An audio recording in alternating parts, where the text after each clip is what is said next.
Good evening. Welcome to A World Awakening. Good evening. Yeah, I don't know why I was backstage. I was just hanging out in the green room with our guests tonight. It's just, and oh, by the way, here's the big scoop. The green room's not green at all. Not at all. Why they call it green room, I don't know, because it's not. I have never been in a green room ever at a TV station or a studio or, anywhere, any kind of anything that I've ever done where the room was actually green. So I think it's I think it's a vicious rumor. That's what I think it has more to do with the idea that that's where you collect your thoughts, get them organized, let them grow before the presentation. If I remember correctly, it had something. Well, then it should be a purple room. It should be a purple room. I mean, I'm always dressed in purple. There's never a time I'm not wearing purple. I even have purple pajama bottoms on right now, which I am not showing anyone. But they're really cute. They really are.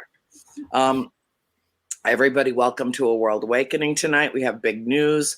But before we even start, I want to let you know that two of my closest, nearest, and dearest friends on the whole planet Earth are joining us tonight. And I think it was a year ago, 2 days ago, that I had the honor of helping them renew their vows in, where were we? Savannah, Georgia. I had Peanut Buttercup. I should have thought to have you load the picture. It was a great picture. I'll post it on Facebook and let everybody see it. It was years and years ago that I met them in Michigan, I believe. Well, we can revisit that when they come on. But while I've got everybody, Tony, Bill, Amy, and Shawn Moore, bring everybody on so I can ask a very important question. Hey, Bill, Hello. Amy, and Shawn, welcome. Welcome to A World Awakening. Okay, here we go. Show of hands. How many of us have either a blow up or an automaton alien on our premises? Oh, Tony. Oh, I don't have one. You defend him one. You don't have one yet. You don't have one yet. I don't have one yet. Correct. Okay, yet. Well, we're going to fix that. So anyway, I'm on the phone with Shawn the other day, and he's ratting his wife, beautiful wife, Amy, out. It's ratting her out. He tells me all about his nice talk with Bill and getting everything all hooked up for the show and making sure all the gizmos and gadgets worked fine.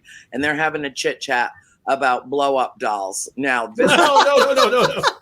really bad, okay? That was bad. Except that they were blow up alien dolls.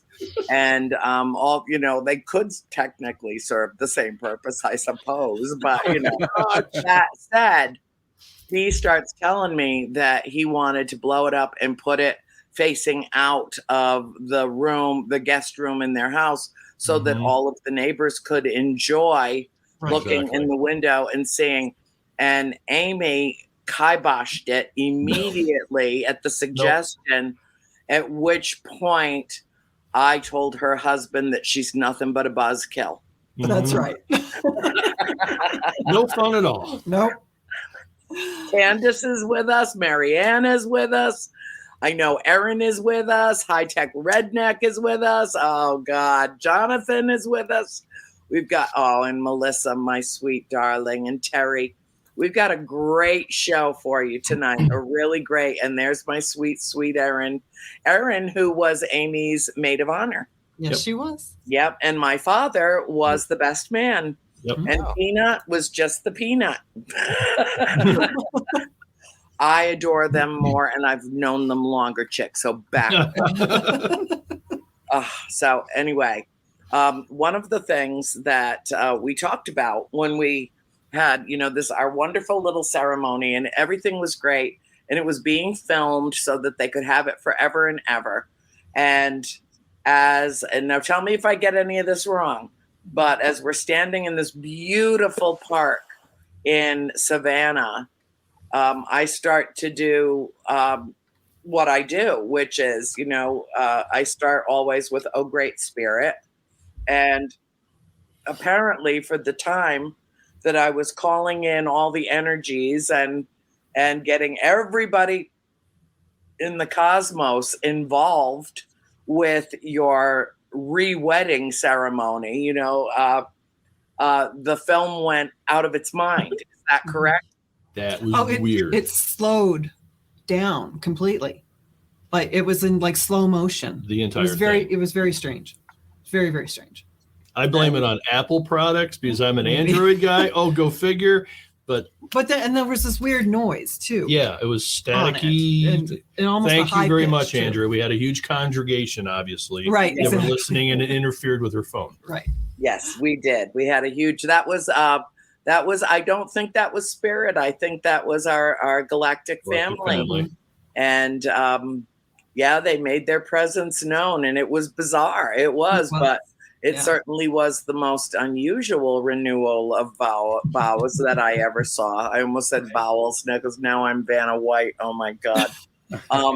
Like to buy it was bizarre, and it was wonderful and extraordinary. And then we went out and had a fantastic lunch at one of the local bistros and talked about what we're going to talk about tonight.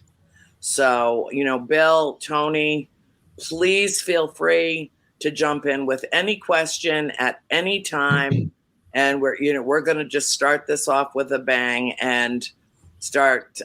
Last week we had Don Daniels on, who is also a pilot, and Shawn is a pilot as well. And he's got some stories to tell. So we're just going to hop right in. All right. Have a great show to all you wonderful people while he just wants to have a conversation with me right now. Anyway, I'll see you all later. And have a great night to the Galactic family and everybody in chat. See ya. Okay. Thanks, Bill. Bye. Oh, I just love the two of you. Can you even feel? Can you feel me grabbing you? Yeah, from like 1,000 miles away. Right. Absolutely. So you're having a wicked snowstorm. We had tornadoes all around us today. Yeah. It's just been one of those days, very active. Mm-hmm. The good news, the really good news is that 2/3 of California is now officially out of drought because of the storm systems that have come in and are refilling the reservoirs. And thank God. And I'm very sorry for people who lost property or some of whom have lost their lives in these weeks of storms back to back to back. And, some people have lost their lives, and I'm so very, very sorry about that. But to see the West and the Southwest rehydrated after years of chronic, deep drought is a real blessing. Right. It's people were in the Southwest thinking, wow, we're going to have to move. There's not going to be any water. No, and you can't just evacuate, a quarter of the country.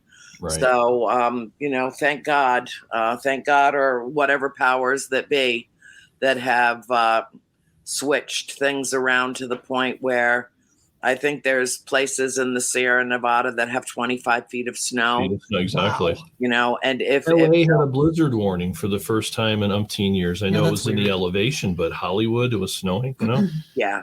Yeah. Oh, yeah. I've been in touch with everybody out there. They're like, oh, my God. Oh, my God. Oh, my God. This happened. This happened, and it needed to happen. It did. So that's a wonderful thing. But Shawn, I know you go all over the world. And you've had some remarkable experiences. And I really appreciate you for sharing some of what you have with me and for being willing to share it with others, because as well as I do that in recent years, really starting around 2017. It's been taboo to say anything. I know. Well, Don just about lost his job with a major airlines when he saw something that was so undeniably UFO that so undeniably galactic family that he wanted to report it, and they said, no, we don't want to hear about it. And if you, breathe a word of it to anybody, you're fired. Yeah. And being a pilot takes years of training, and it is a really big deal to fly one of those birds. And, that must be scary. And I think about all the people, the fact is that people have lost their lives to keep this secret. Yeah. And yet, in spite of it, back in the 40s and the 50s when, it was, they had to sign all kinds of paperwork, and, basically they were threatened. Their families were threatened. You breathe a word of this and you're in, deep, deep, deep. And that is thankfully changing over time. And yet still, I appreciate your willingness to share your story. So why don't you start? I don't think they're going to fire me. So that's, that's a good thing. Well, honey, I've got it on really good authority that the galactic family loves you and they would take you on. That's fine. But I got another 5+ years of flying. It'll be good. I really want to move to space. I wanted to go to Savannah, but they don't use money. They crap.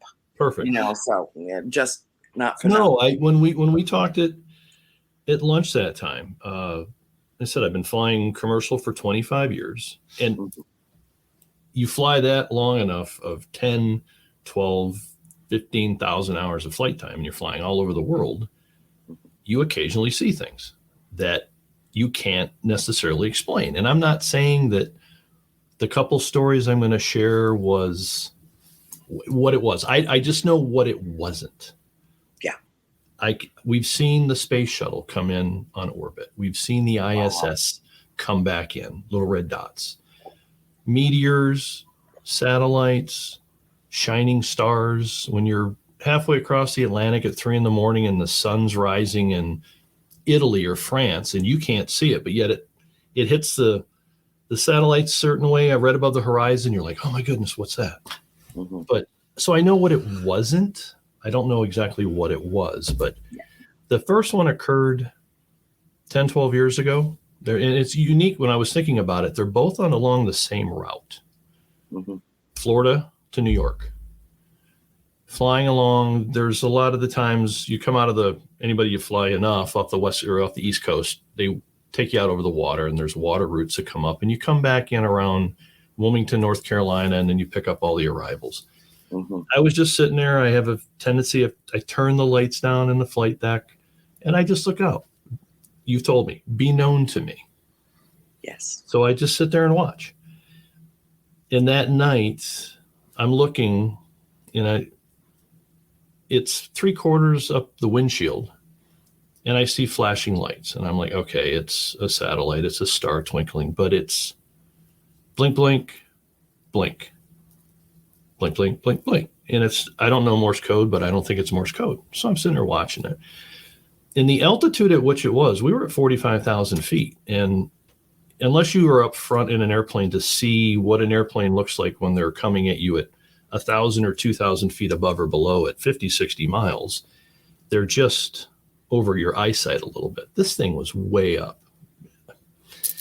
Tell my buddy, hey, check this out. And he has to move his seat so much forward to look out over the windshield. And it's blinking on and off, on and off, on and off.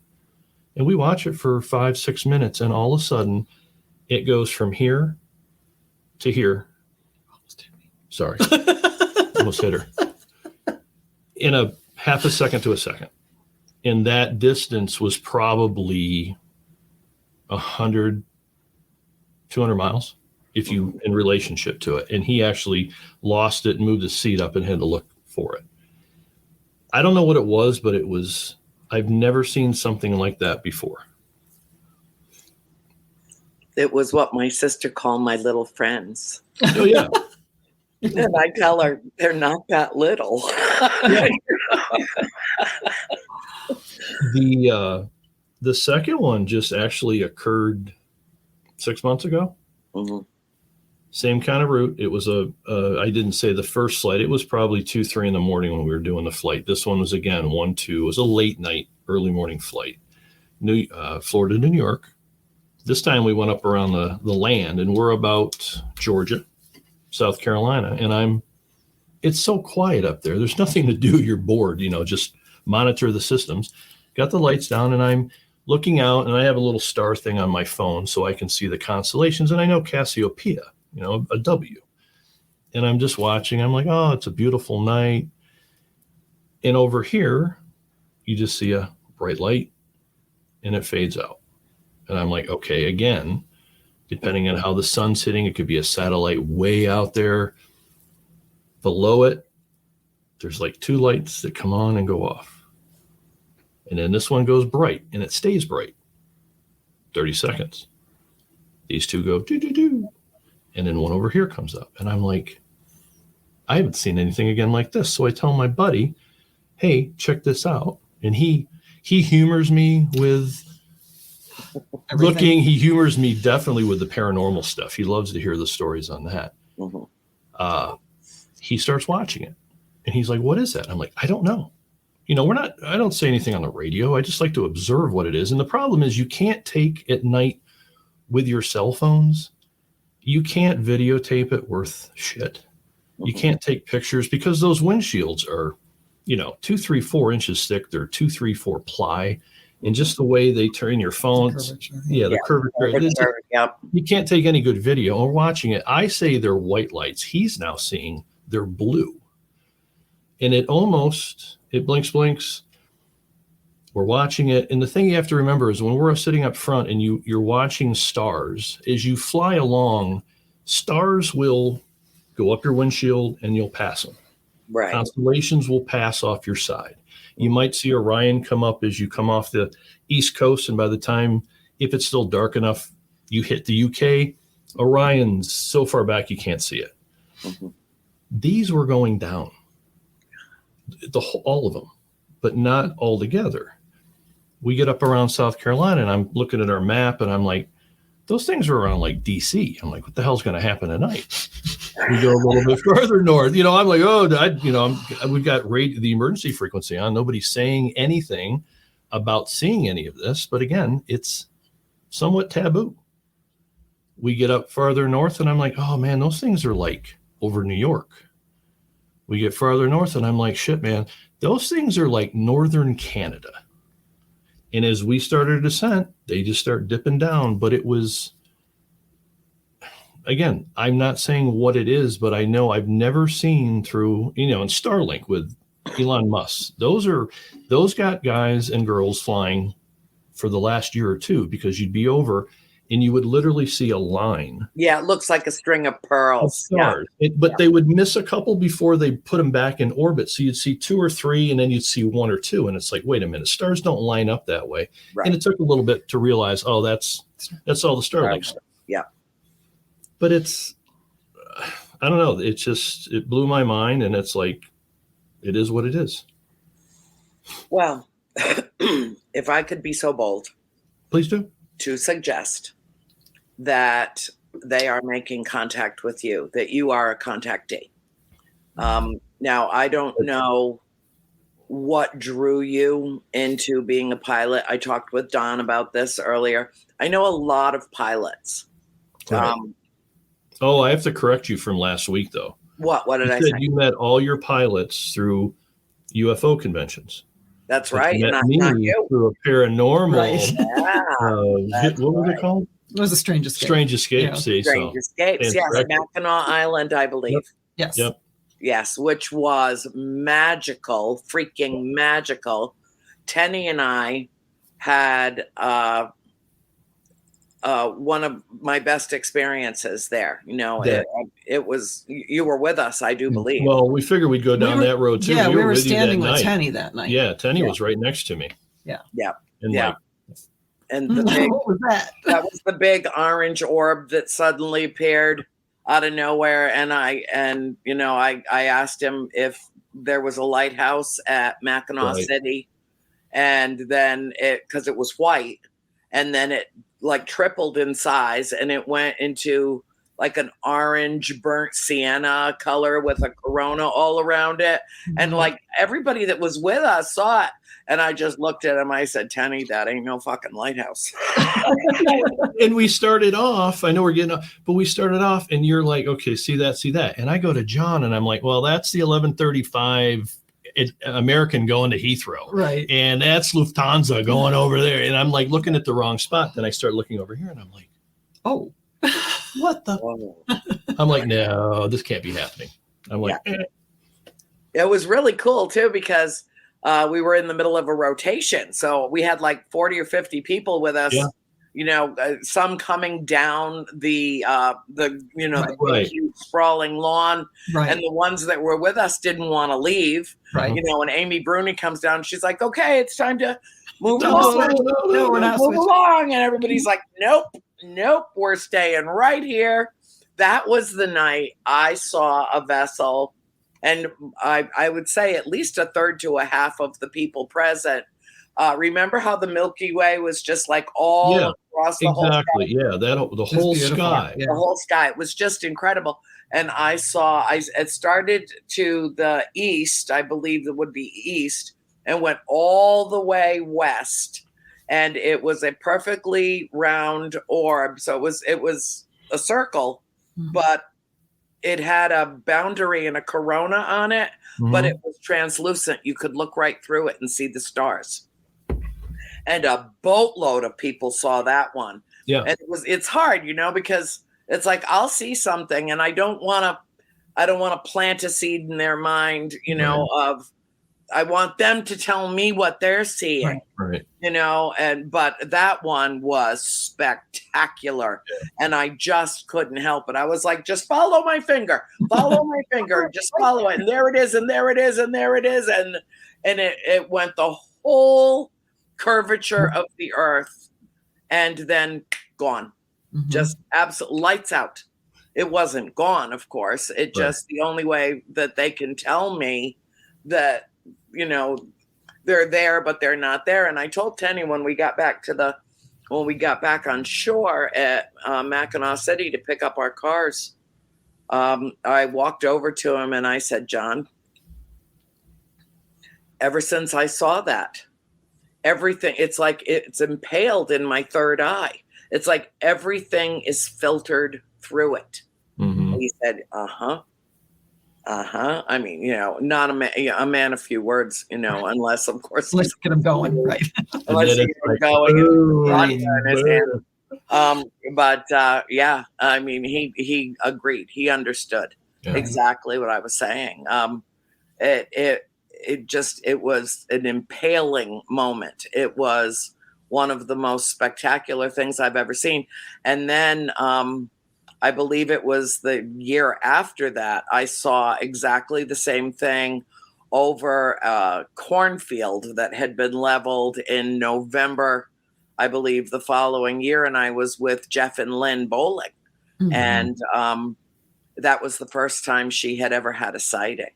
Oh, really? Oh, my God. She got so emotional. I mean, she was like hyperventilating. She was crying. She was like, and Jeff couldn't see it. No. Jeff could not see it. It was not for him. It was for her. I mean, I've been with my dad where a vessel was right off the side of the car over a valley on our way to Orlando. And he's like, Annie, it's right there. It's right there. It's like 600 yards away. It's right there. And I didn't see it.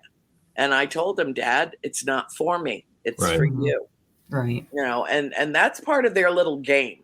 That's part of their, that's why I'm always saying you, me, all we are the point of disclosure. We are the credible people with incredible stories to share.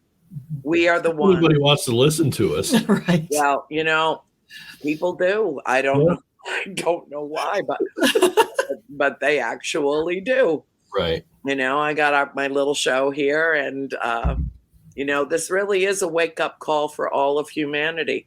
Now, I want to ask you, what do you think about my phone? My poor phone exploded when, the surveillance balloon came down, and then the next one and the next one and the next one.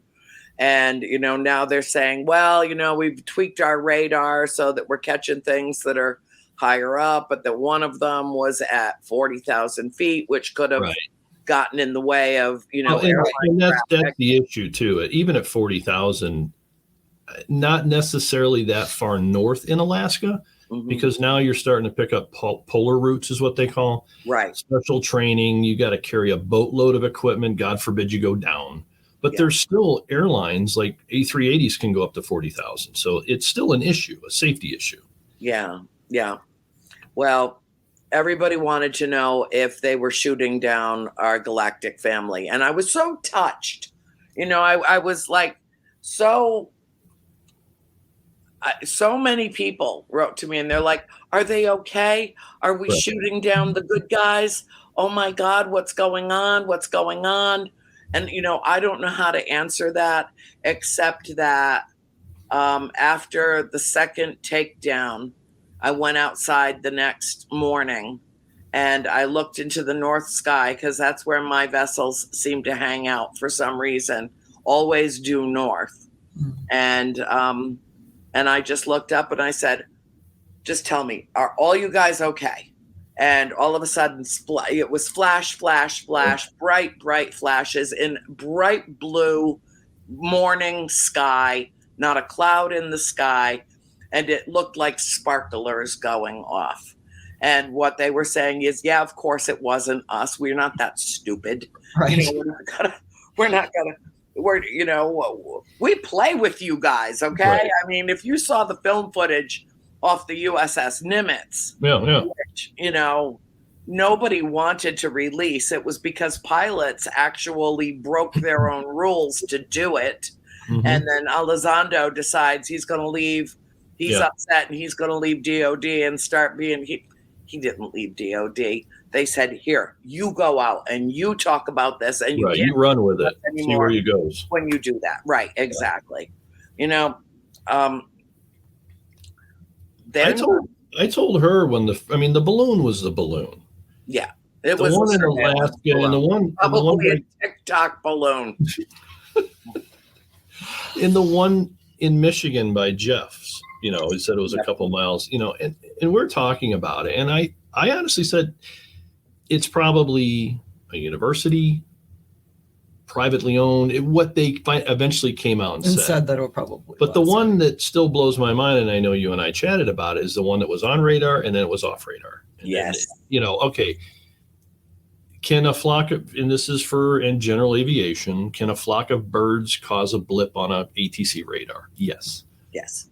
Can drones? Not necessarily, unless it's big enough. But they do have phantom radar returns. But the one that, we have something on radar and it's up there and then, it's gone. It happens, but that's the one that has me curious on, especially, obviously, the Nimitz, the TikTok, the gimbal, we were watching, I still say the Earth is 70% water. Yeah. We haven't investigated the oceans at all. And all this shit's happening off the East Coast or the West Coast, San Diego, way down there. And I just kid myself. It's like, well, maybe we're looking the wrong way. Yeah. I don't know.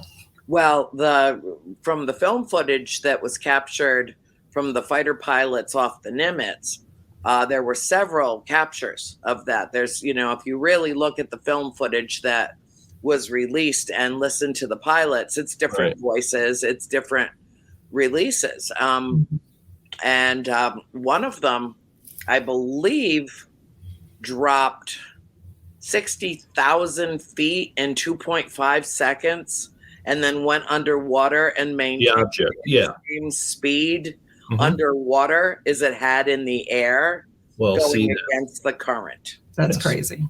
That's just where you think. Yeah, we don't make stuff that does that. Nobody on Earth makes stuff that does that. Right. And the really great thing about the Tic Tacs, they really do look like Tic Tacs. one night, and Tony will attest to this. Tony, come back in. Do you remember the night the Tic Tac came back in between? Oh, he might be off having dinner. Oh, there he is. So I'm here. Remember the night that I was doing the show, and all of a sudden this tiny, tiny little Tic Tac looking thing came right between me and the screen, just like that, right across the screen, and then ping, light, a little explosion of light. We've got it on film somewhere. Yep, I remember that very well because that was the oddest thing I had seen go across a StreamYard production. But it happens every time you're on, Andrea. Every time. I know. I know. I love them so much. Oh, I love them so much. But yeah, that was really great because, everybody got to see it. Everybody got to appreciate it. Oh, yeah.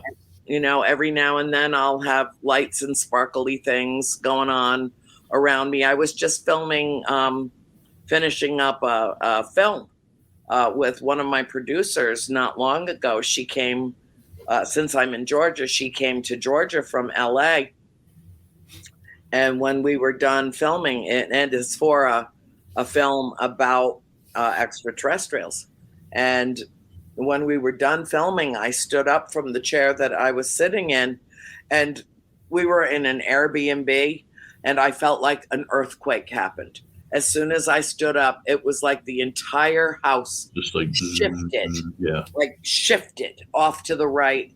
And I almost, like they had huge cameras and everything on tripods, and I was able to grab a hold of the chair, and then all of a sudden the whole room was just filled with sparkling crystalline light. And I'm hoping beyond hope that all the cameras were still working, and that they captured that.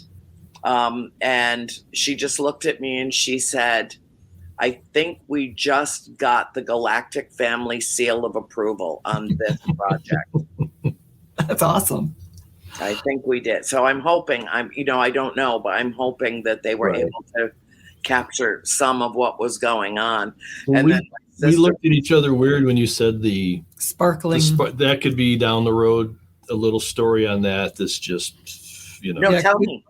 It's your show. Tell me. No, it's your show. It's her show. She loves to It's talk so much. No, this goes kind of on the paranormal. Well, but we don't know what it is. So.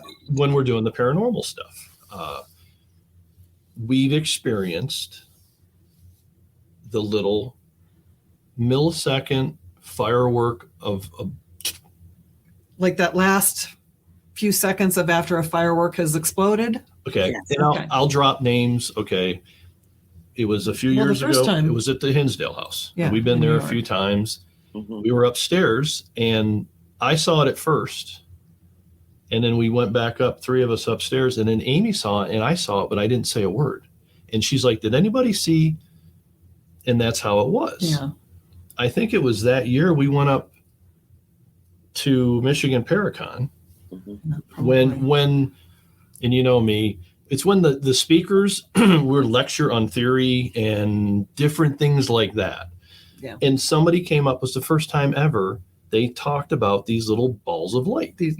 And we like sparkly things. And we looked over each other. We never heard anybody mention it before. But we're seeing them. And I saw one at Trans-Allegheny County in the hallway. Yeah, lunatic asylum. Yeah. But that's the thing. Is it spirit? Is it part the Galactic Family? Right. Is it what is it? It's one of those things that make you go, huh? Yeah. Well, what in all the years of research, I look back on my childhood at the farmhouse, which I'm going with you guys this year. I told her all about it. I hope so. Oh, no, this is set in stone. Okay. Don't you even worry about a thing. We'll talk. I've made all the contacts. We're good. Okay. Fantastic. So, I look back on that time, and sometimes it is difficult to distinguish what is a spirit and what is an extraterrestrial presence in the house. We had a beam of blue light that would occasionally just come straight down our chimney and then bend at a 45-degree angle. Light doesn't do that. Right. It would come down, it would snuff out the fire in the fireplace, beam across the room, beam back into the fireplace, and then retract up the chimney. Wow. And that happened several times while we lived there. That wasn't spirit. Right. That was not spirit. That I know was not spirit. But there, sometimes it is difficult to distinguish, especially if there are beings around. Right. Following with a few you. months ago, I can't remember when I think I was out in Arizona when it aired, but I had done an episode of the Ghost Brothers show with them. And you showed me the picture. Yep, that screenshot. Yeah. Where, you could see the outline of a small being in the door. You could see a mass of a being at the head of the table, which is what I sensed and reached out to touch. And when I made contact with it, I left the third dimension. You could literally see through me and see the hardware and the wood of the corner hutch through me. Through you, yes. And there were several vessels that were in the room, like around me. You could see that. That screenshot, that sent a ripple effect through the whole paranormal community because nobody had ever captured anything like that on film before. And it was extraordinary. Even I was blown away by that. And I had the experience. Right. I knew I was making contact. And I knew why, because I had invited them in. I had had a sighting outside the house as soon as I got there, which I brought to the attention of the producers and the guys and everybody that, was gathered around for the shoot. And I showed them and just follow my finger and there it goes and there it goes and poof, there it's gone. And before we walked in the house, I said, everybody's welcome to come in with me, but you can't stay when I leave. You have to leave when I leave. And that's always the agreement, and it always works out fine. I knew there was no question in my mind, but that the vessels can morph into these tiny little speck-like objects. And then when a few years ago, I was sitting on the terrace at the house in Florida. You've been there, Shawn. It's kind of generous. It's wide open. There's 2 lanterns on the pedestals at the very front of it. And I felt something. I felt like all the hairs were standing up on my arms. I felt like I had just been electrified. The door was open. You can see straight back through into the Florida room, which is my father's office. And I saw a vessel that was probably maybe 2 feet across, in the shape of a Tic Tac, maybe a foot to 15 inches high, round. And I looked and I watched it come through the wall and the windows of my father's office, straight through the house, right in front of me as I was sitting on one of the benches. And when it crossed in front of the light, one of the lantern lights, it muted the light. So I could see right through it. And it just, just passing through. Just passing through. Beep, beep. And I turn into a 5-year-old. Yeah. I'm like a 5-year-old on Christmas morning who got everything she ever asked for from Santa. It's that kind of joyful exuberance that just surges through me. Like he gets when he gets an EVP. Oh, yeah. Like I said, the investigate 12 years, and when you get an Class A, when we were in Savannah at the Davenport house. Yes. When I went over into the bedroom, and I would just say, "Thank you for letting us in your house. It's a beautiful house." And I got that thank you, and I ran over to you, and Aaron and Amy were there, and I'm like, "Somebody said thank you," and you guys are laughing at me, and I'm like, "We're laughing at you. You're laughing with me." But that's just. We'll get to that story, but when that occurs and there's nothing there and you can't explain it and there's a clear voice on a recorder, yeah, I'm like you. I'm giddy. You do it so long and you don't expect it. And when it comes, it's like, explain that. And I'm like, I can't. Yeah, every time it happens, It's all we're theoretical, surprised. but for crying out loud. Yeah. Yeah. But yeah, I'm with you. I'm with you. Yeah. We had to drag Candace along on one of our adventures because, you know, Candace is one of the coolest chicks I know. And she would just she would lap this stuff up. And I'm going to, I don't know if I'm going to get to see you. I'm going to be at the, oh God, what's it called? The Midwest Parafest. April 1st. April 1st. Yeah. Yep. We'll be there. Yep. I'm hoping. Bring a couple of our friends. Bring my friend Julie and Terry. And Terry's going to be there. Yep. Well, we're going to have some adventures because they know you. They know both of you. They do. Not just the Galactic family. Spirit knows you. They already know that you're coming to the farm. They already know that. You're going to have, you just, bring your gizmos and gadgets so that you can have wonderful memories and stuff. Right. But what you experience there will change you, profoundly and permanently change you when you feel the energy there. It's like a cosmic vortex of activity. Really amazing things happen at the farmhouse. I can't wait. I can't. When I talk to you about all that, and it's like, hey, can we work something out? I'll go with you. I'll go with you. Is what she said. Yeah. If Andrew is going to go, we can work this out. Then I will walk into that house. Right. Yeah. Yeah. There's nothing to fear there. Right. There's nothing to fear there. Even, I get along even with the cranky ones. I love them too. Right. And because I love them and they know it, right, they never cause me any problem or anybody that's with me. Right. And I can't explain it other than, you meet bitchy people in life, you meet bitchy people in afterlife, Exactly. I mean, well, and that's why every time we go into any place that we go, we always go in with that good intention and that peaceful feeling.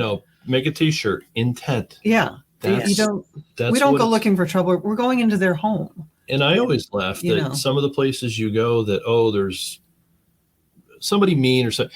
How would you feel if every weekend and 3 times a week you're coming into my bedroom asking me the stupid same questions? I'm going to tell you, get out. I'm going to tell you, go away. Right. They're just grumpy. Right.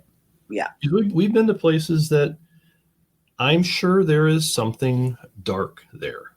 Mm-hmm. People have experienced it.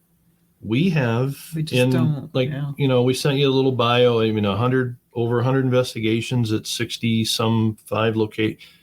Knock on wood, we just have not. We've been creeped out, but we haven't experienced that dark side of it. It's there. We just don't look for it.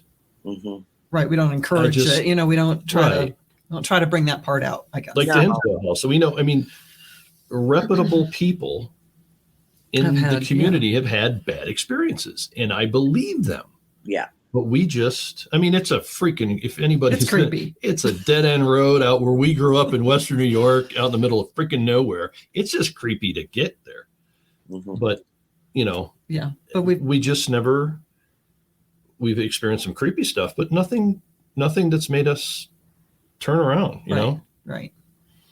But like you said, it's intent. It's all intent. It's the energy. It is. Yeah. There's something so compelling about it that when you have an experience, you want another and another and another. You can't fill that bucket. Right. It really, because every experience that you have teaches you something, enlightens you more, causes you. It really is. Even the dark stuff is illuminating. Sure. I mean, right.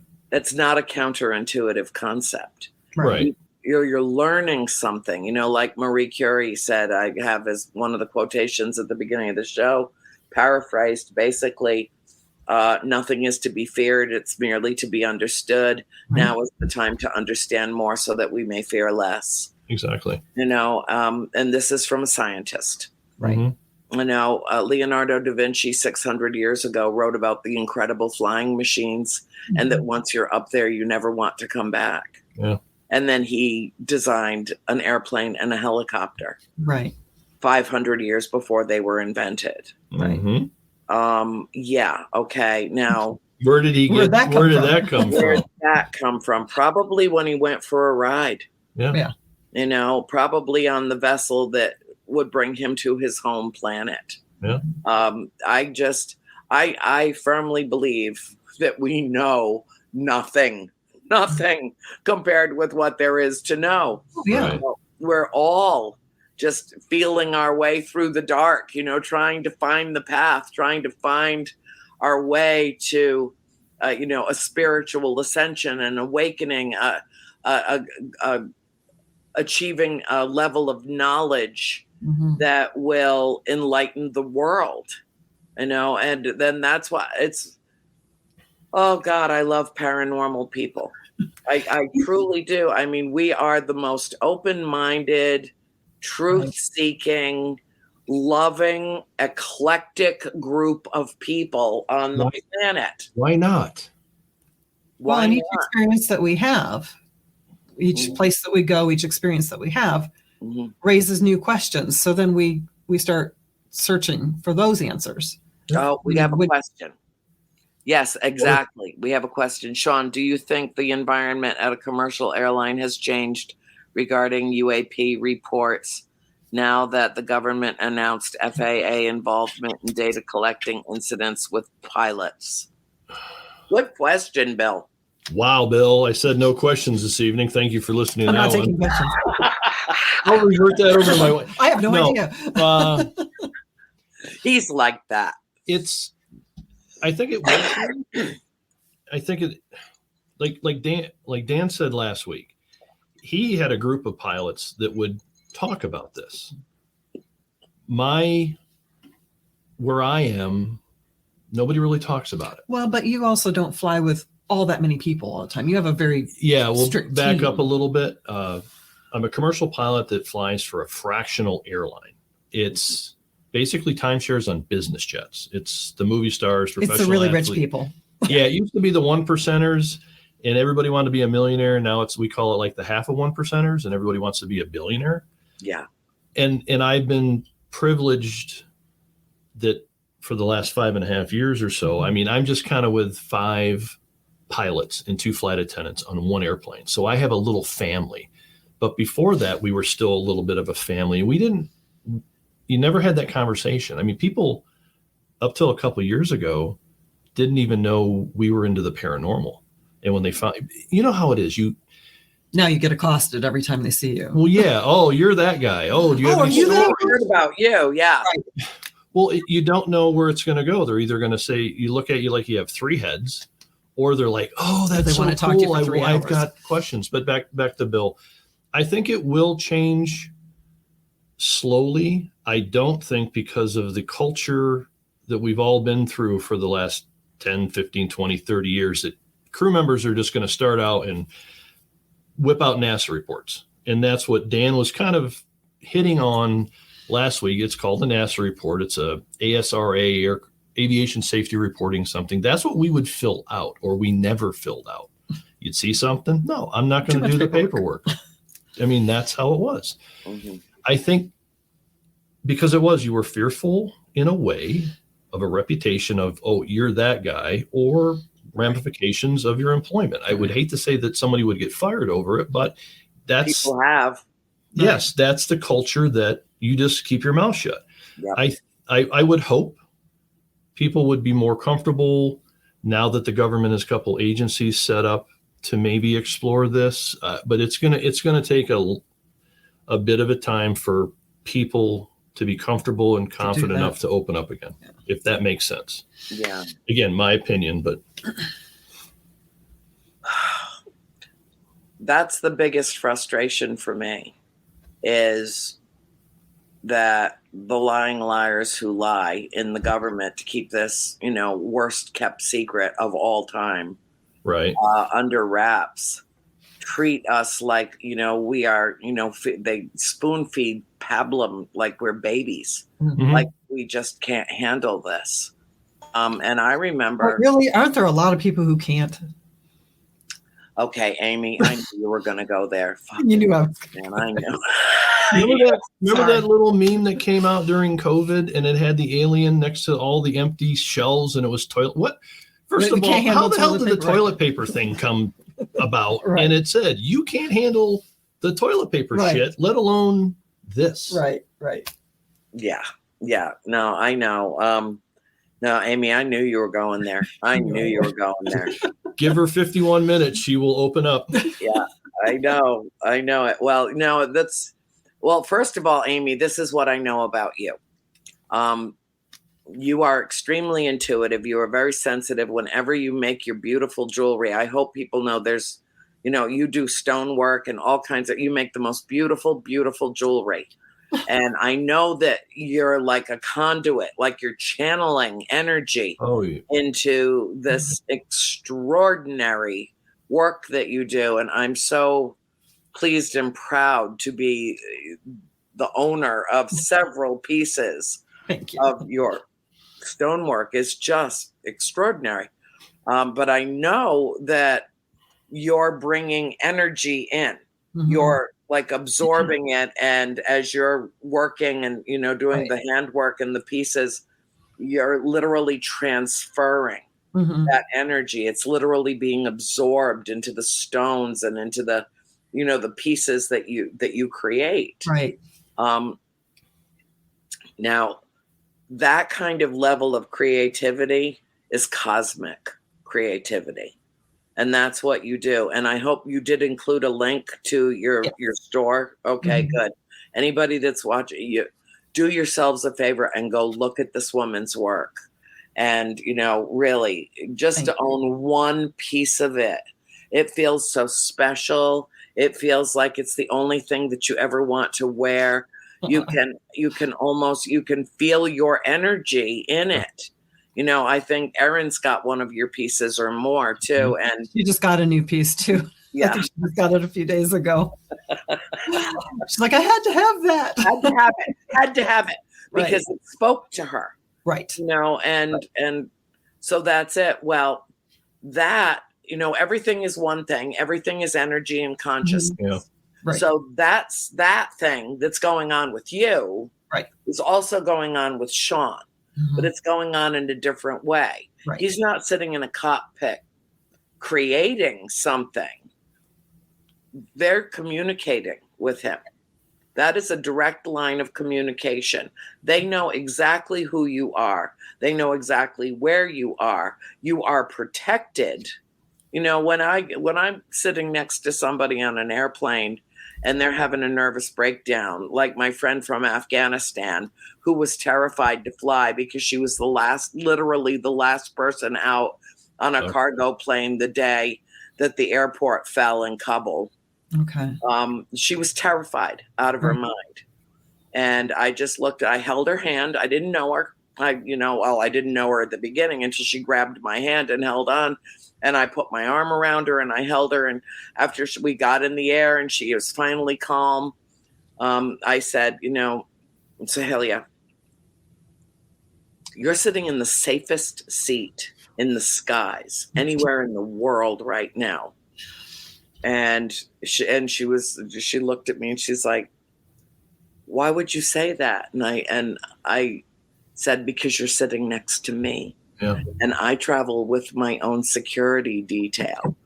And then I told her to look past me. I was at the window seat and I flipped up the window and I looked out and I said, just watch. And after about 30 seconds, she said, what was that? And I said, and that's my security detail. Right. She's like, you're special. I said, well, I'm not little bus special, but yeah, I suppose. I suppose. Although I did have a van for a long time. Okay, we're going there. Oh, I know. That was so insensitive. What an asshole. No, that's good. I worked in special ed for years, and that was the only way we could even get through our jobs was, to make jokes. But yeah, it's all the same thing. Yeah. The connection that Amy has to that creative force, that energy in the universe is the same thing that drew you to, toward being a pilot. Do you ever, I'm going to ask you the same thing that I asked Don Daniels last week. Do you remember having an experience as a child or a youth, a young man, so, anytime that in your recollection that you saw something that made you want to see more or made you want to fly, to go to the sky? Well, I was that typical kid that wanted to be an astronaut. That was what I wanted to do. I went down the whole, let's be a Major League Baseball pitcher, and that didn't work out because I blew my arm out. I never had something like that. It makes no sense. I had deja vus. You still have them. I still have them. And when I was younger, I didn't understand them. And then they went away for a while. Maybe, how someone would be open and then I closed down a little bit. And then lately, the last umpteen years, and they're still mind blowing. No, I wanted to be an astronaut. I always looked to the sky. I thought that was neat, but being a pilot was the farthest thing that I ever wanted to do. But after the whole baseball thing fizzled out, I worked a couple jobs. You didn't want to work in a factory anymore. We were just starting to date. And I had a factory job. I worked in a bowling alley, and I was literally at our small airport in Western New York up by Chautauqua. They have a little hill and picnic tables. I was up there with like a 6-pack, like, what the hell am I going to do with my life? Well, I just started dating her. I'm like, and someone, which I didn't understand, was practicing landings. Touch and goes is what they call them. Yeah. I went down and talked to the instructor. I'm like, what's going on? Oh, they're learning to be a pilot. So I went to her and I'm like, oh, I'm going to be a pilot. I think I want to go to flight school. And the closest flight school was just north of Pittsburgh. And let's go. Yeah. She made the connections of the Chamber of Commerce. We went down and talked to all the flight schools. We looked at apartments and came back to New York and went down that fall. And that was 30 some years ago. It's just, I was a late bloomer and I didn't start flying until I was like 24 or something. 23, 24. But space. I kid with her. If NASA called tomorrow and said, we're going to launch your ass in outer space, I'm gone. Me too. I'm gone in a heartbeat. Yep. In a heartbeat. I go. Make sure they need life insurance is all signed and all that. But I'm like, nope, that's all I need. Can I come visit? Yeah. Yeah. But the deja vus were, like I said, they went away and then they've come back a little bit. And the weird things, I just had one. You've met Julie before, our friend. She was over in the kitchen with Amy, and Julie brought cream puffs or something. And I had here in the house. Yeah, in the house. And I just had a deja vu that I was already here, walking right through. I even said it to them. I'm like, this is a deja vu. And I just kept going around. I knew exactly what was going to happen. It was the cream puffs that just, they blew your mind because they're really good. The wild one was at Trans-Allegheny Asylum. Ooh, I haven't been there. What we do with our group, normally Amy and I will go out and do a public investigation. And you know how publics can go. There could be 20 people, there could be 100 people, just to get a lay of the land, get the history, how do they do it? And then if it's something we're interested, we go back and offer it to our group of... We'll run it out ourselves, yeah. And it was me and Amy and Julie, and we... Jay Paul, ex-husband.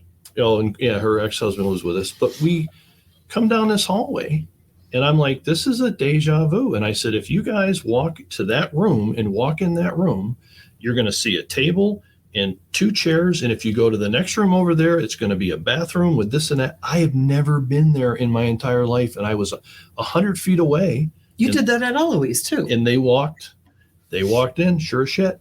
Yeah, I had another one to Eloise. Yeah, it's like he sees it before he sees it.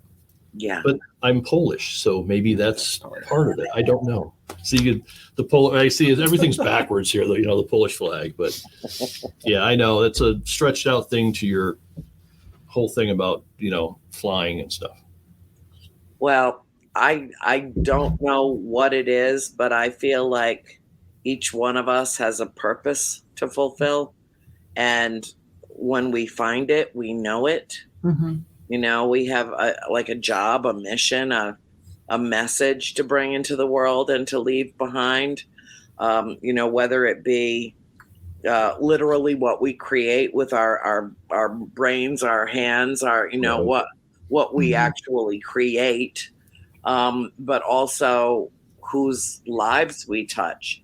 You don't know who's watching this show right now, and how what you're sharing is profoundly changing someone else's life, and they'll never ever forget what you said, and can send them off on an entirely different trajectory in life because you inspired them with your story. And that's the magic of the tapestry, when each one of us is a strand and a filament in this magnificent tapestry. And every one of us is necessary to creating that piece of artwork called existence. Right. So, not to get too metaphysical about this, because, of course, when you capture an EVP, you've got it on a gadget or a gizmo where you can play it back over and over and over again. And there's something real about something that is surreal. Right. Now, but I think that happens to teach us that everything is interlocked. Everything it affects everything else. Everything is connected. Right. Well, when we went to Mackinac, I think that was the first paranormal thing that we did. Right. We never attended conventions or anything. We just did our own little thing, and then. But I saw it. That'd be so cool. She was going to bring this up, so. I want to meet Amy and Adam, blah, blah, blah, blah. Right. So we go up there and we came away from that weekend. And the best part of that weekend and the reason we went was to meet you and Tenny. That's how it worked out. I mean, that was why we were there. It wasn't for anything else. We didn't know that. We didn't know you. We didn't know who you were. That first night. We'd never heard of Tenny. No. I mean. That first night, you guys were all on your stage talking to, I don't know, 60 of us or whatever. And we leave. And I'm not a big huggy type of guy, but we went back to the room and I'm like, that lady that spoke last night or tonight, the one that cried. you always cry. It's you always make us cry. It's here. I'm like, I just want to hug her. And that is the wildest thing for me to ever say. And again, okay, synchronicities or however you want to think about it. Right. We're supposed to cross paths. We came out that next morning. We were going to go get coffee and you were walking across that bridge. And I told Amy, I'm like, there's that lady. I want to hug her. And I'm like, I just want to get a hug from her. And you stopped, as gracious as you always are. And we talked and I'm like, can I have a hug? and that is how this whole whirlwind started. Your whole body vibrated when I wrapped my arms around. Well, I was nervous, It's like he was, No, that's just the energy and the love that you put off. It was. Everybody sees that, but it was an energy exchange. Yeah, it was that coming together. That mutual. And when I hold Amy in my arms, we don't want to let go. We don't let go. No, it's because. There's a recognition, a sharing. I mean, the first time I met the two of you, I was like, how the fuck do I know them? Where did I meet them before? I must have met them. I know them. Now how do I know them? And each other's hearts. Yeah. I mean, it's a soul connection. I mean, I maybe we're from the same planet. Right. Maybe we're from the same family. Maybe we're all here deliberately right now when the world needs us the most. For a reason. Right. Yeah. Yep. So all I know is that when I take you to that farmhouse, it will be the fulfillment of everything that you ever hoped to experience in the paranormal. Right. It will be. It will be life altering for both of you. Well, like with Rob, remember Rob Stack, with his experiences and stuff, and he's a good friend of ours. And yeah, it's just we've wanted to go, and again, thank you for what we'll figure it out. Yeah. And that whole weekend too, back in Mackinac, though, the icing on the cake, Tenny. I know, huh? It's I could talk to him for hours. That guy is, or just listen to him talk for hours. Yeah. Yeah. He's, I don't know. I'm quite sure that we've been connected at the hip for millennia. Exactly. You have to have been. Yeah. Yeah. He once said, he tried to explain our connection, and he said, good luck with that. And Tenny is like, he doesn't have any trouble putting things into words except when he does. Right. And he was on stage. We were lecturing together that night at O'Mara's in Berkeley, Michigan. And he was trying to introduce me, and he said, well, I think we're we're opposite sides of the same coin. No, we're the same side of the same coin. And I was like, and he was struggling a little bit to try to, to say what he wanted to say. And I walked up to him and I said, give me that coin the Patriots needed to get through the season. No. Sorry. No. That's funny. Go Buffalo. Go Buffalo. Yeah. Go Buffalo. Oh my God. Yeah. Well, there was that picture. Was it when you were just at the farmhouse last October of you and Tenny? Yes. And that light was that. That was crazy. What was that? Yeah. It was almost like a ribbon of spiritual energy all around us. It was just amazing. Yeah. And it was like the heart center. It was between. Yeah. It was great. It was amazing. You have company. Somebody just came down the stairs. Oh, that was Lily. Oh, that's Lily. Yeah. Hi, Lily. She'll be quiet. Who's the pretty girl? One of the two black cats we have. I know.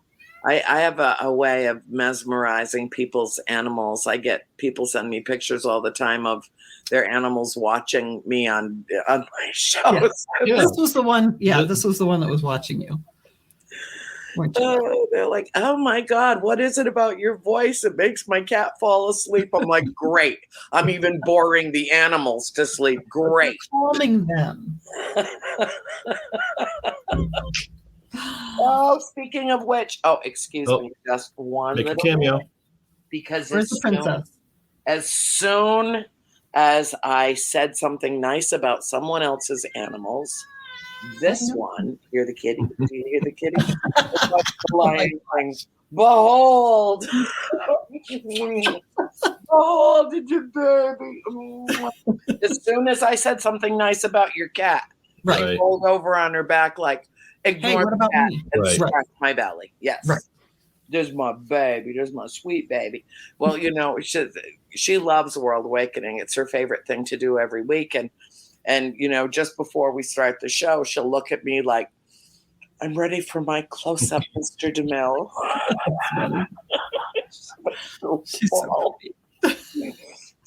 She's the joy of my life. The joy of my life, my peanut butter cup. So, all right. So I think that we should play paranormal together because I think that, and Erin's going to be with us when I've got you at the farm. Oh, okay, great. Okay, so, and probably Dad too. I think we're going to just drive the East Coast because I've got an event to do in New Jersey.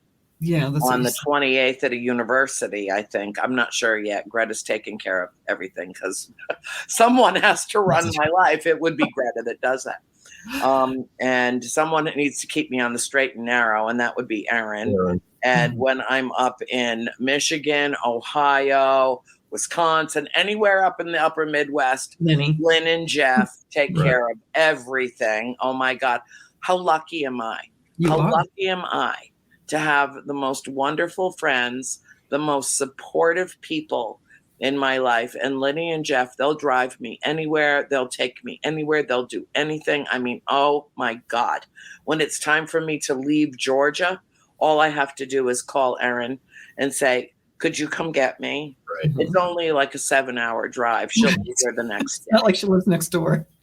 You know, I mean, my sister yesterday, she's like, can you call Erin and ask her to come over? Because, you know, I got to move a chair. I need help. My ass off. I said, I'm not asking her that, because if I do, she'll come. Yeah. Right. You know? Well, her parents live just a little northeast of here. So okay. I knew they were in Georgia. Very, very best excuse to come to Georgia. Right. But yeah, we have to, and Tony, I believe, is relocating from west to east too, so we can all play together, because I need to get Tony and Cherie to the farm. Tony, are you there? Tony? Oh, of course I am. Is. So would you like to come to the farmhouse with You us? know that has been a bucket list item of mine for years. I'm like George now, going, come on. Yeah, but nobody whines like George does. No, I mean, you would have to practice for years to, you know, get into that category of whining. You would, you know, and complaining and bitching and oh my God, and I always get left behind. Now we'll get George up there too. We will. He's connected to the farmhouse. He is in a very unusual way. I can't even explain it. But you know, he and John Zaffis and I took a ride up to the farm back when the Wicked Witch of the Northeast owned it, and I wasn't allowed to go in for about 6 years after The Conjuring opened, and she blamed me for every hangnail she ever had, and you know, whatever else. And so we drove past it, and I didn't say anything. John knew where it was. He had been there a number of times, but George didn't know. And just as we got to the original property line, George started just wringing his hands, and he was just sitting in the front seat, and I was kind of hiding in the back because I didn't want to get spotted and, you know, get into World War III with that crazy bitch. But anyway, he just started wringing his hands and just rocking back and forth. He's like, I don't want to go back. I don't want to go back. I don't want to go back. I don't want to go back. And then John drove right past the house. We went and turned around up in Massachusetts, which is just a little, like a few houses past. And it, like, everything changed. I mean, it was almost like he was in a different time. He has an attachment and a connection to the house. He called me one night. Honest to God, I'm telling you the truth. George called me one night. It was like 11:30 at night. He knew I was up. I'm always up. And because sleep is for mere mortals, and I don't qualify. And he said, I had a vision of Cindy going out behind the barn. She stole a cigarette out of your mother's pack in the kitchen and pulled a lighter out of the drawer in the sideboard and snuck out behind the barn to smoke a cigarette. And she was sitting on a big piece of metal. It had holes in it. And when she put the cigarette out, she put it down in one of the holes. And I was like, oh my God, George, I haven't thought about that in 50 years. You know, it's okay. It's okay. It's always okay with the doggies, always. And it was, my father had removed the engine from an English Rover that he had. And it was winter, and he tucked it out back behind the barn so he could, you know, sell it off for scrap or whatever, put a new engine in the little English car. And it was the holes where the spark plugs went. And when they moved the engine, like sometime that, like later that spring or summer, like tons of butts fell off. So he was right. There's no conceivable way George R. Lopez knew anything about that. That's and crazy. He saw it. So, you know, there are connections, and there's just something familial about all of us. Tony, when I first met you, what happened when I first met you? You remember? So much has happened over the years I've known you. I'm trying to, well, the first time I met you was, I was getting your audio and video all set up for a Dark Zone thing. That was the first time I actually met you, but I don't remember. Remind me. We embraced each other, and it would have taken nitroglycerin to pull us. Oh yes. Oh yes. Oh, you're talking about in person when I actually person. Yes. Oh, we knew each other way before we actually physically came together. Correct. I remember that. Like, absolutely. I just and it's energy. It's energy. It's the same energy that I feel when Amy is in my arms, when Shawn is in my arms, when Erin is in my arms, when Lenny is in my arms, when the husband that we share is in my arms. His name is Jeff. He's really adorable. You just love him. It's so nice to have a paranormal husband that I can count on for anything when I'm on the road with them. And it's energy. That's what we're sharing. And it's a certain knowing. It's an ancient, remember when they broke the DNA, they cracked the human genome, and they said 20% of the human genome is responsible for everything that you see, everything, eye color, your skin color, your hair color, your this, your that, your nails, your everything, right?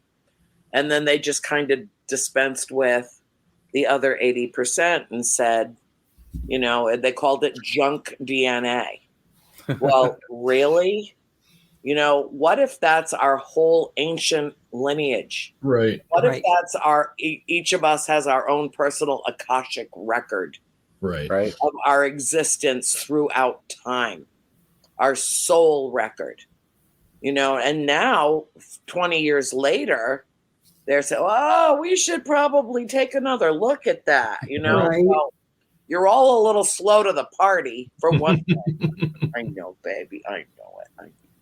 This is my baby. She's my sweet baby. Oh, the nose. She doesn't love you or anything. I know. It's so sweet. She's like, Mom, can I see? I saw a kitty. There's a kitty and there's a doggy. And I know Tony's got his doggy too. Oh my God, she's so freaking cute.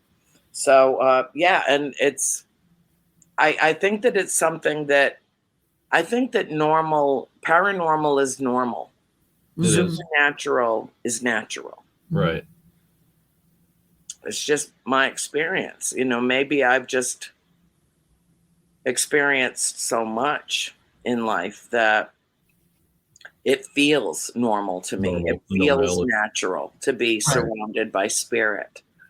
But I will tell you that the last time I went to the farm, just before I got there, somebody was doing an EVP session, and they said, Andrea's on her way, and clear as a bell through their little gizmo came, we know.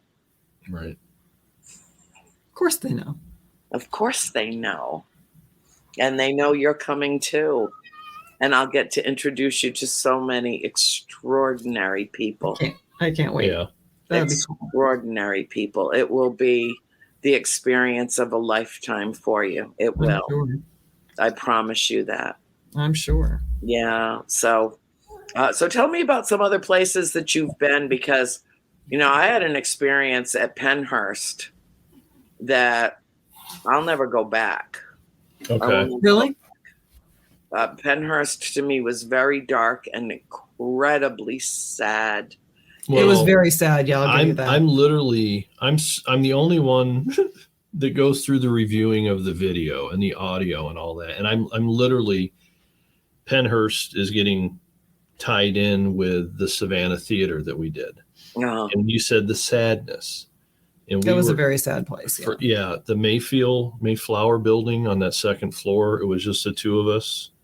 Mm-hmm. And you just felt the depression. You could feel that. Yeah, you could feel that energy. And I think we have an EVP of a child answering her that is help me or help me out. Yeah, it's heartbreaking. It was terrible. What happened at that place? Right. Yeah. Yeah. Yeah. It's stuff like that I need to avoid. Mm-hmm. I don't think of myself as a paranormal investigator the way that you guys are. Right. You'll see two cats going up here. There's a little fit fight over here. Okay, you kids, break it up. Lily, Gracie, break it up. I don't, because I mean, maybe it's because I was just so inundated and, so saturated with experiences as a child, and as a young adult, that I don't feel the need to go investigate anything. To me, it's like, I'm spending hours, trying to verify the existence of something I already know exists. Right. So it seems kind of pointless to me, but I like to go and watch other people have their experiences. Right. And the reason that I really like to be present in the moment when these things are happening is because for some reason I'm very much magnetized in terms of spirit. I can literally draw spirit into a residence, into a place, or activate the house. A lot of groups that go to the house to do investigations, if I know some of the people in the group, I tell them, when you get there, call me.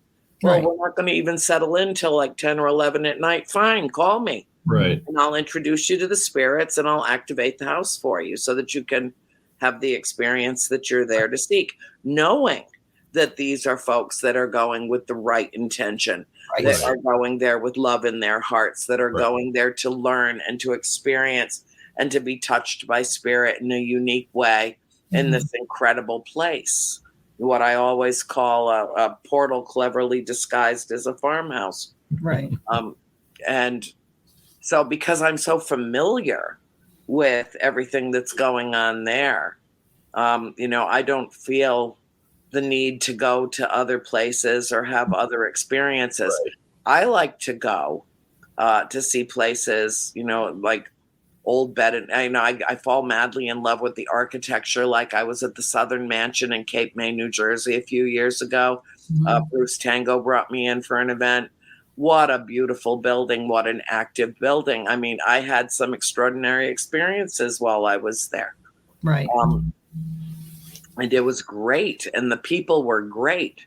Good. But I wasn't there to investigate the house. I mean, I didn't even have to walk in the house before I felt the spirits that were there.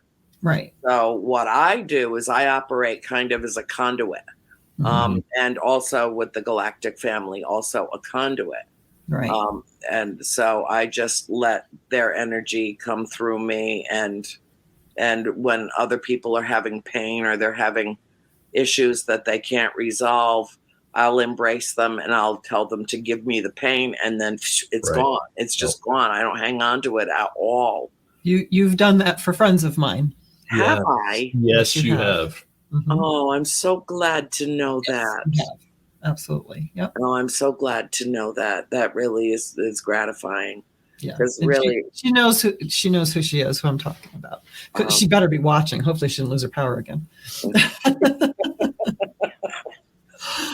So tell me where you go from here, Shawn. We'll start with you first in terms of, okay, you're in the cockpit, you've got your altimeter and all your gobbledygook and all the pretty lights and the sparkly stuff. Are you looking now in a way that you didn't before when you began your career as a pilot? Are you watching for them? Are you communicating telepathically with them? Are you reaching out to them? Or are you just kind of sitting back and waiting to have your next experience? I ask you this for a reason. I've always looked. I think I'm seeing things more. I still do, like you and I were talking a year or two ago, the be known to me. I do every morning wake up and I say, be known to me. And as wild as it sounds, and it might be not to see them per se, but maybe to help me with something that I'm going through. Mm-hmm. And things change. Yeah. If that answers anything. Mm-hmm. I would love to, like, come down, take me, I'm gone. Hey. No. Yeah. If that answers. The cute chick with you. If she would. You gotta take the cats she doesn't too. like long flights, so I don't like long kind of flights. SOL on that one. Yeah. Well, they would take the cats along. I mean, okay, good. You don't have to worry about getting a house sitter or anything. And my mom, we got to take my mom. Yeah, and your mom. Yeah. Well, the reason that I'm asking is because I want to know if you are actively initiating contact. I want to know if you're using every opportunity that you have on Earth and above Earth to initiate contact, which has already occurred. And do you have any fear at all? No. Okay. I don't. Okay. If it ever, when it occurs, I'm fearful of what may happen, because I think half will be up on rooftops celebrating, and I think others will be defensive, and that's what kind of scares me. Oh, you're talking when they make themselves known. If they make themselves known, when they make themselves known. Okay. Well, let me assure you of this.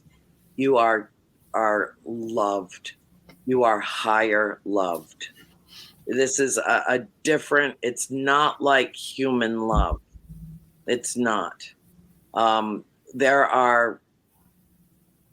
This I know. There are those of us who are contactees, who have had experiences, whether or not we remember, lifelong. Right. And we are here to share the message of that contact. And I'll tell you how I know this. Well, I know it for a number of different reasons, but on January 24th of 2022, February 24th, when I was in the middle of the beginning of what felt like a nervous breakdown, I was sitting on the terrace. I think I talked to you when you came to visit me in Florida about this. Yep. Sitting there with a cigarette and rocking back and forth, having my coffee, and I felt something. I felt it, and it was heavy, heavy, heavy, morose, gross sadness and anxiety. And I looked up, exactly where I was sitting, and I could look straight up over the lake. And I looked up and I said, if there was ever a time for you to be here, it is now. Intervene now. Whatever I feel that needs to stop. Right. Now. And that's when, and I was like, I know what the fucking rules are, okay? Break the rules. Right. Now is the time that we need you. Mm-hmm. And all of a sudden, shoom, like bright flash of light. I know, honey. No. Mom's like, oh, mom's upset. No, I'm not. It's okay. Oh my God, you're getting so fat. Who, me? No, my dog. She steals the cat food. No, I know. She steals the cat food. Little fatty Patty. I'm gonna have to put her on a diet when we go back to Florida, where there's no cats and cat food. Okay. I know, it's okay. Come sit right here. Mommy's not mad. And it was the message that I got was, if we are here, this planet and its people are in crisis. Yeah. We are here. And how I interpreted we are here is me too. I am them, they are us, we are one. And that, as contactees, as experiencers, as, dare I say, hybrids, as, however we're connected. Right. And we are here. It was like I saw the words go across my eyes in all caps. We are here. On February 24th, what, a week ago? Right. I wake up, turn on the television, and there is Volodymyr Zelensky saying, we are here. Mm-hmm. Right. I was like, because 6 hours a year ago, after I said those words and had that vision, is when the first cruise missiles landed in Ukraine. Right. 6 hours later. Yeah. And, and I thought, well, could you possibly have let us down more? Mm-hmm. That you couldn't stop this? You can't take that maniacal son of a bitch out? Really? Right. You can't do that? You can't rid the world of pure, unadulterated evil and stop this madness? You can't? No, they can't. It's not their job. This is our problem to solve. Right. Let us figure it out ourselves. Yeah. We created it. We have to end it. Mm-hmm. And that pertains to all elements of life, geopolitical, religious, all aspects of humanity and how we interact, and a failure on our part to ever learn our lessons. Right. When we say never again, we're supposed to fucking mean it. Right. I went through a period of time where I was extremely disillusioned, just sickened. And I realized this is all part of the paradigm shift. Mm-hmm. All of this is, which I should have been the one most prepared on the whole planet for it. And I think I was one of the least prepared. Right. It absolutely leveled me. All of it did. COVID. And from that point on, and interestingly, the universe dropped this little nugget in my lap about 3 weeks before January 24th, about 3 weeks before the World Health Organization declared COVID a global pandemic. Mm-hmm. So I saved her. She turned around and saved me right back, because she was the reason I had to get my ass out of bed every morning. Right. I had somebody to be responsible for that was precious to me. Mm-hmm. And so, those who are regular, viewers of this show are like, oh God, she's telling the peanut butter cup story again. Oh God, I hear it in dreams. But, it's a great story, huh, baby? Yes, it's a great story. It's my baby. And so, when I heard Zelensky say those words so emphatically, so powerfully, that was a synchronicity. I don't believe in coincidence. No. I don't. No. We are here. And it was like the light bulb went off. Right. I get it. I do. Right. It still makes me, I'm like permanently rip shit about the decimation that's going on in a perfectly peaceful country that did not in any way provoke this attack, to see 1,000-year-old cities blown destroyed, right? And all the life within, and shell-shocked animals running around eating pieces of cement because there's no food for them as they slowly die. It makes me want to kill Putin with my bare hands, which, given the opportunity, trust me, I would succeed. And I am probably one of the most peace-loving people on this planet. But I consider that I would be doing the planet a great service. And if I had to pay with my own life to rid the planet of that kind of evil, I would gladly sacrifice myself to save lives. I would. So, this is about love. You know, I've always said love is the answer to every single question. It is. And if we could just focus on that, then everything else would be healed. Everything would.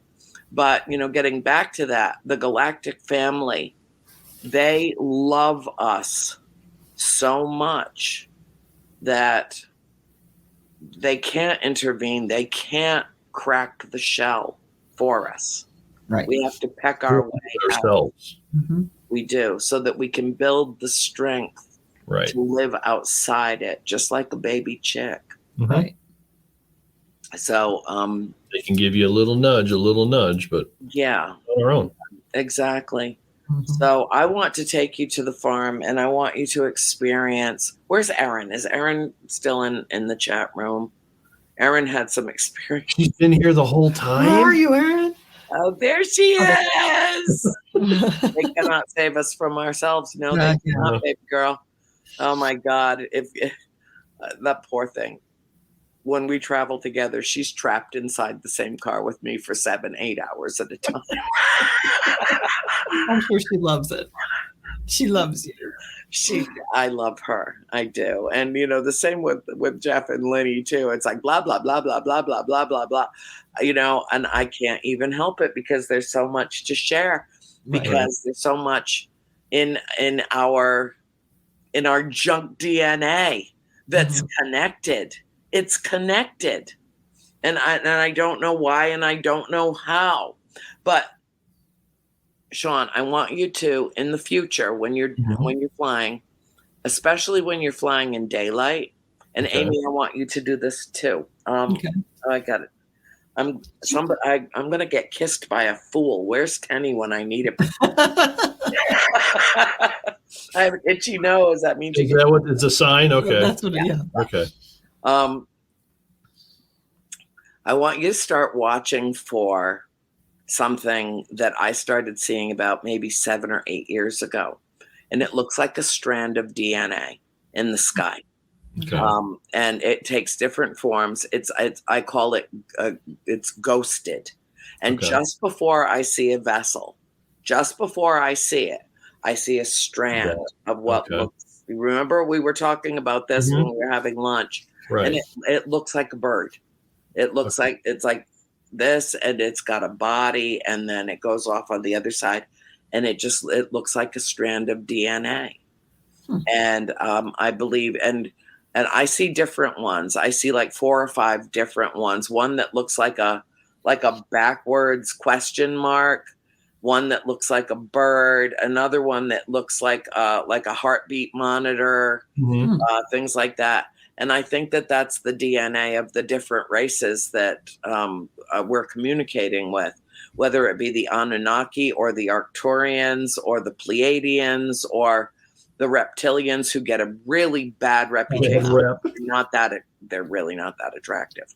But, you know, that's, from our perspective, I'm sure they find each other pretty attractive. There's plenty of them. So, you know, either they're laying eggs or, you know, they're having babies one way or another. But I want you to be open to that, Shawn. I want you to start watching for that. And I want you to look at the sky as if it's, as like I say when I take groups out, look at the sky as it's all one thing. Like you're staring at a computer screen for too many hours. Right. And then you're going to start seeing all the little points of light. And it'll look like a piece of draft paper, I call it the light grid. Right. And you're going to start seeing that too. And when I have you back on the show in 6 months or a year, or no, well, probably I'll have you back on after we go to the farm together, because you're going to have plenty to talk about. But you need to step it up now. You need to, you know, you're up where I want to be all the time. One of the last flights I took this year, I hadn't been assigned a seat. And you were saying that. Yeah. And it turns out that I get put next to a rocket scientist. Go figure. Well, you're supposed to be. Right. Yeah. And, of course, we talked for 3.5 hours solid from Phoenix to Orlando. And he was going to Orlando so that he could, go over to Cape Canaveral for another launch coming up. Right. And I picked his brain and he really wouldn't say very much. And at one point I just looked at him. I said, there's a whole bunch of stuff you want to tell me. Right. And he said, yeah. And I can't. Right. And I said, yeah. And you just told me everything I need to know. Thank you very much. Yep. Thank you very much. Yep. Everything I need to know. Right. And that's the thing. It's up to us to be that point of exposure and disclosure. So I want you to step up your game now at 40,000 feet. And I want you to start making notes and keep a little notebook. Amy, take care of this for me. Okay, hon? Absolutely. All right, get him a little notepad with, with a little attachable pen, stick it in his back pocket. You can get a good ass grab in while you're there. Why not? Really, you take every opportunity. He's built like a brick shit house, honey. Blushing. It should be. I can see you blushing in a I little. know, look at it. It's red. On my, even Bill's losing it right now. And I need you to start making notes and writing things down and start documenting your experiences. How would you suggest I open myself more besides what I'm doing now? Or how do I focus? You're doing all the right things, sweetheart. It eventually will come. Yeah. Okay. You're doing all the right things. Just by you even asking that question opened you more. Opened your third eye. Have I done your third eye thing for you yet? No. Oh, wow. That's why I always wear hats. I'm safe that way. Okay. I'll take care of that for you. That's fine. I will. And I can, and if you want, I can just, ask them to seek you out and give you some more experiences. Please do. They're really actually tied in very much with Amy, and so is Spirit. Very much. There are times I look at Amy and it's almost like there's a corona around her. It's not even, it's not her aura. It's a corona. Right. Well, there's something there. I always tease her that she's like my little bloodhound. I don't see things often. I don't feel things often when we're investigating. She does. And she'll walk by somewhere and I don't like it. Let's move on. And I'm right over there. But yeah, no, she's touched. She's got something special. I'm touched. All right. No, I didn't. You know what I mean? It's late. I've been drinking coffee. We're in bed at 9:30. Special. We're getting our own bus. I'm telling you, we might let you on, but that's fine. I'll drive it. Yeah. You'll have to fight Jeff for the steering wheel. Fine. Oh my God. Hey, can you imagine the cross country tour we could have? Oh my God. Look out. Yeah. Amy, this is something that I've meant to ask you privately. Okay. And I don't mean to put you on the spot. Okay. And if you don't want to answer it, you don't have to.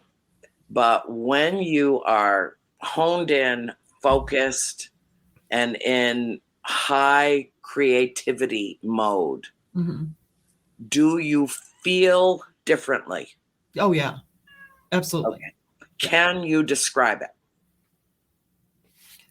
Almost a flow. If that makes any sense. Yep. There are some days it's a struggle to get even ideas, much less get them out into the stones. But other days it's a one after another. It's and my eyes will just go to, because I have bead trays. I have 14 bead trays. She took a bedroom into her office. Excellent. It's full of stones. So it's my happy place. Yes. But my eye will go to something and then it'll go to another one because I like to match different stones together. There's a lot out there that I just have single stone or whatever. But I like to try to take different ones and put them together. And then then I look at like the meanings of it. I'm like, oh, well, that makes sense. I see why that went together now. So it's very energizing on those days. And then there are other days that just didn't get enough sleep, whatever, too much to do. But it's definitely a very. I get there when I'm writing. I go into the zone. Right. And I think that's what you're expressing. Yes. It's where you just an alternate. time doesn't exist. Yeah. Right. Exactly. Yeah. I look up at the clock and go, oh, well, I guess I need to stop because gotta fix dinner, whatever. So, or my back is killing me because I've been sitting over the, for too long. But, yep. Yeah. Advil liquid gels. They heal all. Or you can call Erin and she'll give you some Reiki, some distance Reiki, and you'll be like zippity doodah in no time. Right. Energy healing. She keeps me going. I swear to God. I do. I get into the zone when I'm writing, and I get into the zone when I basically leave 3D, and that's what you're doing too. Yeah. And that's what Shawn's doing too. And that doesn't mean he can't fly, perfectly well and adeptly. I mean, you have a part in your brain, Shawn, that is literally like flipping a switch onto automatic pilot. Right. To fly. Yeah. No, it's just, and that's a funny thing about the whole, I trade the baseball thing as natural talent, and okay, the arm fell, and now why do I want to be a pilot? Yeah, and not doing that. But you talk to my buddies and crewmen, it just comes natural. Right. You're just naturally you're good still at it. working at it. We're still training, and anything could go wrong in a hell in a handbasket in a second. But it just comes to you. Some people can do it. Some people, believe me, some people struggle. Some people shouldn't do it. Yeah. And they'll go the whole flying car thing that's supposed to come in the future. Fuck no. People can't drive cars, let alone let's do the Jetson shit. Right. In the air. George Jetson lied through his teeth about all of this. How did we we're supposed to have hovercrafts now. Yeah. Like 10 years ago. Right. Totally over this bullshit. Well, I can't complain. I mean, you've been to Florida. The roads are flawless.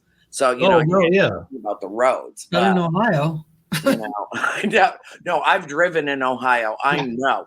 I've driven in Michigan. I know what you're talking about. Right. But honey, wait till you come to Rhode Island. You will think you're traveling on the moon. I mean, there's another crater in the middle of the road. Yeah. Yeah. So glad that it's been infrastructure week finally, and we're getting some of these things, straightened out. But it's gone. It's a lot of it's gone to hell in a handbasket. But no, the next time that you go up, Shawn, well, I'll see you in a couple of weeks. And that was the surprise, because my work schedule just worked out that I'm actually going to tag along with the girls to Toledo. Yeah. So just be one of the girls. I was just going to walk in. I'll bring you something to wear. Oh, so cute. You know me. I'll go. I don't care. I know you will. And me in Mansfield too. Yeah. My work schedule worked out. Yeah. Yeah, that's going to be great. I'll take care of the whole getting you prepared for what you need to. What do you mean 5 minutes, Bill? What do you mean? Oh, God almighty. Where'd that go? Okay. Oh, jeez. No, because what I want you to do is the next time that you're going up, I want you to communicate with them first before you even get in the cockpit. Let them know they know that you're coming, and tell them that you're open to having a sighting and experience. And wow. And then I want to report. Tony, Bill, why don't you all come in and we'll all say our good nights together with these remarkable, wonderful people. These, It was great having you on. That's for sure. Well, thank you. Thank you, Bill. Tony. Great stories too. Just, I mean, you kept the audience absolutely just glued. As long as I told her the viewership doesn't go down to like 5, I'm happy. So Didn't have that problem at all. No, Okay. not at all. Hopefully, we at least had our friends in our corner. Right? yeah, drop a couple names. Sean, since you can't have him in the mirror, in the window looking out, Yeah. I got to try to get him somewhere in that background. There's a compromise, maybe? No, usually here again the Polish shit. Okay, that door is usually open, Right. but it goes to our laundry room, so the cat. right. So that's usually closed, and all the ghost shit over here, and We've got I'm still gonna work on putting it upstairs in the bedroom. Halloween. Halloween. It was awesome But it was so funny when I saw yours, and then Annie told me, "Oh, I got the same one in the closet." And I'm like, Now we need to send one to Tony. Tony needs one. It's like, Tony, we got you covered, dude. I know you always do. You always A little friend, and don't let it freak the dog out, because trust me when I tell you, when I blow mine up, she just looks at it like, no. We had to warn our neighbor who comes over and takes care of the cats when we're away that don't be startled by the alien. Because in the literally basement. it was right there in the corner, and she come down and like, I left it on, Bill. I left it on purpose. So when she came down the stairs, like, oh, danger, Will Robinson. Yeah, Scare the piss out of her. It's great though. But they only had it for that 1 year. I know. Well, we went in for something and immediately saw it, and I'm like, oh shit, yeah, I don't care how much that is, we're buying it. Yeah. And we take it to, like, if I do an art show or a craft show, Yeah. we take it and stand it next to my table in my The tent. kids get a kick out of Yeah, it. they do. You know. Well, with that, I think we're pretty much out of time. So good night to everybody watching and listening. Yes. Yes. Yes. Thank you so much. We really appreciate it. Yes. Oh, it was my pleasure entirely. Well, all of us, Tony and Bill and I, we've all been looking forward to tonight. So thank you. And to all of our viewers and our listeners on KGRA and, across the interwebs, as Erin says, we wish you happiness and health, and always remember to be the light you seek. Good night.